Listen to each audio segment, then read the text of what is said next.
Hello everyone, દ્રષ્ટિસ cooking ટૂરમાં આપ સૌનું સ્વાગત છે। આજે આપણે ખૂબ જ હેલ્ધી પપૈયાની સ્મૂથી બનાવીશું, તો ચાલો બનાવવાનું શરૂ કરીએ। તો સૌપ્રથમ આપણે 1 કપ સમારેલું પપૈયું લઈ લઈશું। અહીં પપૈયું એકદમ પાકું હોય ને તેવું લેવાનું।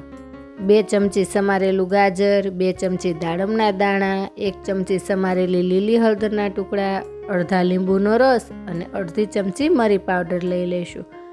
હવે મિક્સર જાર લઈ તેમાં આ બધી વસ્તુ ઉમેરી દઈએ।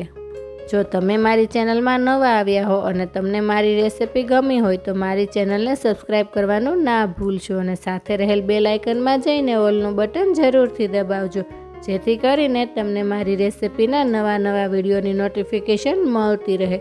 હવે આપણે તેમાં અડધો ગ્લાસ અથવા તો જરૂર પ્રમાણે પાણી ઉમેરી અને સરસથી પીસીને સ્મૂથી તૈયાર કરી લઈએ।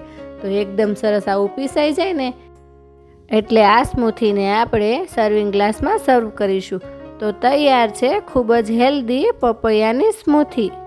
તો એકવાર જરૂરથી બનાવજો અને કોમેન્ટમાં જણાવજો કે તમને આ પપૈયાની સ્મૂથીની રેસિપી કેવી લાગી, અને આ સાથે મારી ચેનલને લાઈક, શેર અને સબસ્ક્રાઈબ કરજો।